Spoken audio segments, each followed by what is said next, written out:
नमस्कार, आप सभी का इन्वेस्ट लांस में स्वागत है। आज हम बढ़ते समय के साथ आगे बढ़ रहे हैं। हमारा देश बहुत तेजी से डेवलपमेंट कर रहा है। हमारे देश में युवाओं की संख्या चाइना और यूएस से ज़्यादा है। लेकिन क्या आप जानते हैं, अगर हम फाइनेंशियल अवेयरनेस या लिटरेसी की बात करें तो यूएस और चाइना के मुकाबले यहाँ पर लोगों में फाइनेंशियल अवेयरनेस की भारी कमी है। विभिन्न सर्वे रिपोर्ट्स में ये बात बाहर आई है कि चाइना में अगर सारे एज ग्रुप्स को मिला दे तो लगभग 67% के करीब लोग फाइनेंशियली अवेयर हैं।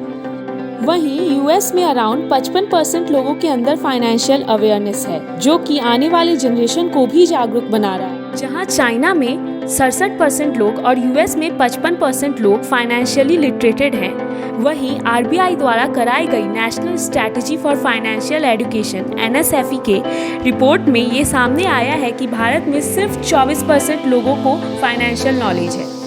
अगर हम भारत के पॉपुलेशन के हिसाब से देखें तो ये आंकड़े बहुत कम हैं। यहाँ पर ज़्यादातर लोग इन्वेस्टमेंट और अपने फाइनेंसेस को लेकर जागरूक ही नहीं हैं। पर अक्सर हमने लोगों को ये बोलते सुना है कि शेयर बाजार में पैसा लगाने से घाटा होता है, लोग पैसे गंवा देते हैं। ये बात गलत नहीं है, लेकिन सही भी नहीं है। ऐसा इसलिए होता है क्योंकि हम अपना पैसा किसी के कहने या फिर उस कंपनी के फाइनेंशियल स्टेटस को जाने बगैर ही कंपनी में निवेश कर देते हैं। यहाँ तक लोग अब निवेश को भी गलत टर्म में लेने लगे। लंबे समय तक निवेश किए जाने वाले रुपए हमेशा निवेशकों को लाभ ही देता है, लेकिन हमें हमेशा उन कंपनियों में निवेश करना है जो कि फंडामेंटली स्ट्रांग है। आज इस वीडियो के माध्यम से आपको ये पता चलेगा कि कोई कंपनी फंडामेंटली मजबूत है या नहीं, ये कैसे पता करें। मैं आपके लिए आज 10 ऐसे टिप्स लेके आई हूँ जो आपको किसी भी कंपनी में निवेश करने से पहले ध्यान रखनी है, फिर आपका पैसा कभी भी नहीं डूबेगा। और आगे आने वाले समय में इन्वेस्टमेंट और फाइनेंस से जुड़ी नॉलेज आपको मेरे इस चैनल पर रेगुलरली मिलती रहेगी। तो कृपया इस वीडियो को अंत तक देखें और अगर अच्छा लगे तो लाइक और सब्सक्राइब अवश्य करें। तो चलिए अब बिना किसी देरी के शुरू करते हैं। पहला टिप है, कंपनी कर्ज मुक्त हो। आप जिस भी कंपनी में निवेश करने की सोच रहे हैं उसके बोरोइंग्स यानी कर्ज के बारे में अवश्य देखें। जितना कम कर्ज उतनी safe company. Tip number 2, company का सेल्स बढ़ते हुए क्रम में हो। निवेश करने से पहले कंपनी के P&L यानी प्रॉफिट एंड लॉस अकाउंट में जाकर बीते वर्ष हुए सेल्स की तुलना इस वर्ष हुए सेल्स से करें और यह कंफर्म कर ले कि सेल्स का ट्रेंड बढ़ते हुए क्रम में हो। टिप नंबर 3, P&L अकाउंट में कंपनी प्रॉफिट कर रही है या फिर लॉस में है, ये देख ले।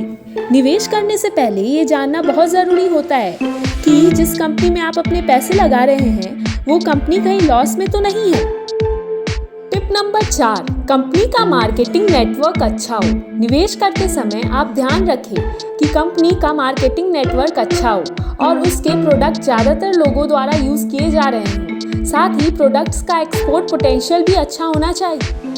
टिप नंबर 5, कंपनी का फ्यूचर आउटलुक अच्छा हो। लॉन्ग टर्म इन्वेस्टमेंट के लिए कंपनी के फ्यूचर आउटलुक को जान लेना बहुत ज़रूरी होता है। आपको यह जानना बहुत ज़रूरी है कि कंपनी का बिजनेस भविष्य में कैसा रहेगा। कहीं कंपनी के डूबने के कोई चांसेस तो नहीं बन रहे हैं ना।